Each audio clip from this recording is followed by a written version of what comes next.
آج کے شیعہ میں اتحادی جماعتوں کے ساتھ ساتھ اراکین اسمبلی کی ایک اچھی خاصی تعداد مدعو تھی، انہوں نے اس شیعہ میں شرکت کی اور اس کے ساتھ ساتھ جو اراکین اسمبلی کے جو تفویضات تھے اور مسائل تھے وہ بھی سنے گئے ہیں۔ عمران خان صاحب نے جو حکومتی اتحادی جماعتیں ہیں اور ان کے جو اراکین آئے ہوئے تھے، اراکین اسمبلی تھے، ان کو بجٹ کے حوالے سے بریفنگ دی، جو معاشی اہداف تھے اس کے حوالے سے بتایا گیا، مشکلات کے حوالے سے بات چیت کی گئی کہ کس طریقے سے بجٹ جو ہے اس کے لیے ہمیں مشکلات پیش آ رہی ہیں، ہم نے کوئی نئے ٹیکس نہیں لگائے، اور معاشی جو صورتحال ہے، جو کورونا کی صورتحال ہے، جو انڈسٹری کی جو صورتحال ہے، جو لاک ڈاؤن کی صورتحال ہے، تمام تر صورتحال کے پیش نظر کچھ ایسے سخت فیصلے کرنے پڑ رہے ہیں جس کا یقیناً عوام پر جو بوجھ ہے وہ ڈر رہا ہے، اور وہ بوجھ جو ہے وہ عوام جو ہے اس کا رد عمل بھی آ رہا ہے۔ اس حوالے سے وزیر اعظم نے بجٹ منظوری کے لیے تمام اراکین اسمبلی کو ہدایات بھی دی ہے کہ کل ایوان میں آپ ضرور ہیں اور ایوان میں موجود ہوں، اور بجٹ کے لیے جو گائیڈ لائن دی ہیں اور تمام تر جو صورتحال ہے اس سے انہوں نے آگاہ کیا ہے۔ اس کے ساتھ ساتھ جو آگے چل کر میں آپ کو کچھ اہم تفصیلات رکھوں گا آپ کے سامنے کہ کل کا دن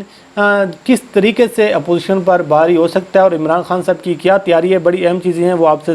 شیئر کرتے ہیں۔ اس کے ساتھ عمران خان صاحب نے یہ بھی کہا ہے کہ جو اتحادی جماعتوں کا سب سے بڑا مسئلہ بنا ہوا ہے، کبھی ان کو مولانا فضل الرحمان صاحب کیپچر کرنے کی کوشش کرتے ہیں، کبھی نون لیگ کیپچر کرنے کی کوشش کرتی ہے، کبھی پیپل پارٹی کیپچر کرنے کی کوشش کرتی ہے، اور کبھی وہ کسی مافیا کہتے ہیں ہاتھ چڑھنے کی کوشش کرتے ہیں۔ تو اس حوالے سے انہوں نے کہا ہے کہ جو اتحادی جماعتیں ہماری ہیں ان کو ہم ساتھ لے کر چلیں گے، اور بجٹ منظوری کے بعد جو اتحادی جماعتیں ہیں ان کے جتنے بھی معاہدے ہوئے تھے ان پر مکمل طور پر عمل درآمد کیا جائے گا۔ اور عمران خان صاحب نے ایک بات واضح کی ہے کہ یہ جو کہا جاتا ہے کہ ہم آج جا رہے ہیں، کل جا رہے ہیں، ہم یہ کر رہے ہیں، وہ کریں، ہمیشہ وہ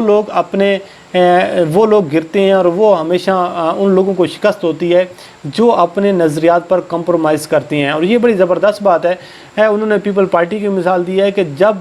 پیپل پارٹی جب تک ذوالفقار علی بھٹو کے نظریات پر قائم رہی، روٹی کپڑا مکان کے نعرے پر، تو پیپل پارٹی کا ایک عروج تھا، لیکن جیسے بلاول زرداری کے ہاتھ چڑھی یہ پیپل پارٹی، جیسے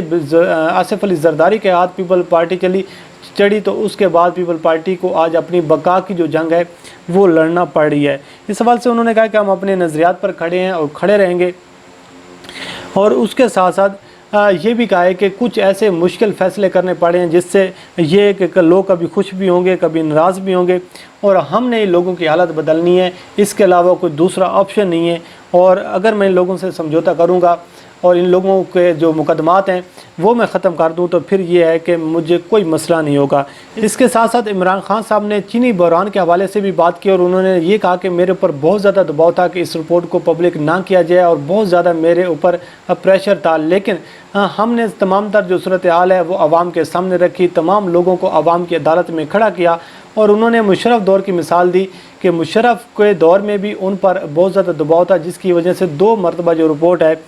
وہ اس کو مسترد کیا گیا، اور اسی طریقے سے جس طریقے سے جو پی آئی اے میں جو وہ جعلی بھرتیوں کا جو اسکینڈل سامنے آیا ہے، انہوں نے کہا اس سے بڑھ کر دنیا بھر میں بدنامی کیا ہوگی کہ ماضی کی حکومتیں جو ہیں وہ پی آئی اے میں جو ہیں وہ بوگس جو بھرتیاں وہ کرتے رہی ہے۔ اس کے ساتھ ساتھ انہوں نے یہ کہا کہ پی آئی اے کی رپورٹ کے حوالے سے بھی میرے اوپر دباؤ تھا، مافیا مجھ پر بہت زیادہ پریشر تھا، اگر میں چاہتا تو بہت ساری چیزیں چھپا سکتا تھا، اس لیے مجھے ناکام کرنے کی سازش ہو رہی ہے، اور ہم کسی سازش کو کامیاب نہیں ہونے دیں گے۔ وزیر اعظم نے اعتراف کیا کہ پی آئی اے کی رپورٹ پبلک کی، لیکن تشہیر کرنے کا جو طریقہ تھا یہ درست نہیں تھا۔ پی آئی اے کی رپورٹ کی درست تشہیر نہ ہونے سے عالمی سطح پر تاثر اچھا نہیں گیا۔ انہوں نے کہا کہ ہر طرح کے جو حالات ہیں اس کا ہم ڈٹ کر مقابلہ کریں گے، اور ہر روز ایک نئے محاذ کا مقابلہ کرتا ہوں، ہر جلد جو ہیں وہ اس مشکل حالات سے نکلیں گے۔ باقی جو کورونا کی صورتحال ہے، جو کیبنٹ کے جو معاملات ہیں، تمام تر ایشوز پر بات کی گئی، اور عمران خان صاحب نے ایک بات کی کہ میرے اوپر کسی قسم کا کوئی الزام نہیں ہے، میں اپنے تمام تر جو اخراجات ہیں میں خود برداشت کرتا ہوں، ہم نے سب نے پاکستان کو آگے لے کر چلنا ہے۔ لیکن آخر میں بھی انہوں نے یہ بات کی کہ کسی مافیا کے سامنے نہ میں جھکوں گا، اور نہ کسی مافیا کو کوئی رعایت ملے گی، نہ کسی اپوزیشن کو این آر او ملے گا، اور نہ کسی خواہش مند حضرات کی کوئی خواہشیں جو ہیں وہ پوری کی جائیں گی، اور نہ کسی بلیک میلنگ میں آیا جائے گا۔ اس کا جو بھی نقصان برداشت کرنا پڑا ہم کریں گے، اور آخری دم تک جو ہے عمران خان صاحب نے اعلان کیا ہے کہ مافیا کے خلاف جو جنگ ہے وہ آخری دم تک لڑنے کا اعلان کیا۔ اب دیکھتے یہ ہیں کہ جو کل کا دن ہے وہ بڑی اہمیت کا حامل ہے، کیونکہ میں پہلے بھی کہہ چکا ہوں کہ جو اپوزیشن جماعتیں ہیں اگر کل جو بجٹ ہے حکومت پاس کروانے میں کامیاب ہو جاتی ہے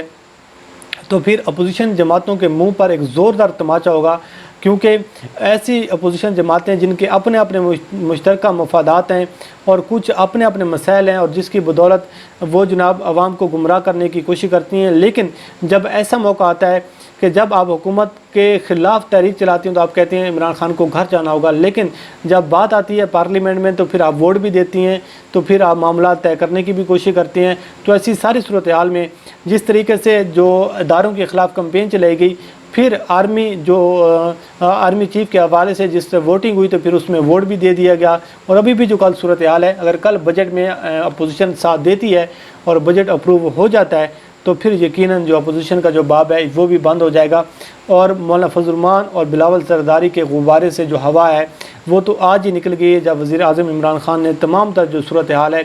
وہ عوام کے سامنے رکھی ہے اور اتحادی جماعتوں کے حوالے سے جو ان کی جو منصوبہ تھا اس کو ناکام بنایا۔ بہرحال یہ تھی وہ صورتحال جو ہم نے آپ کے سامنے رکھی۔ آج کے شیعہ کی جو تقریب ہوئی ہے اس کی تمام تر صورتحال ہے۔ اللہ کریم آپ کا حامی ناصر ہو۔ مجھے دی اجازت، اللہ حافظ۔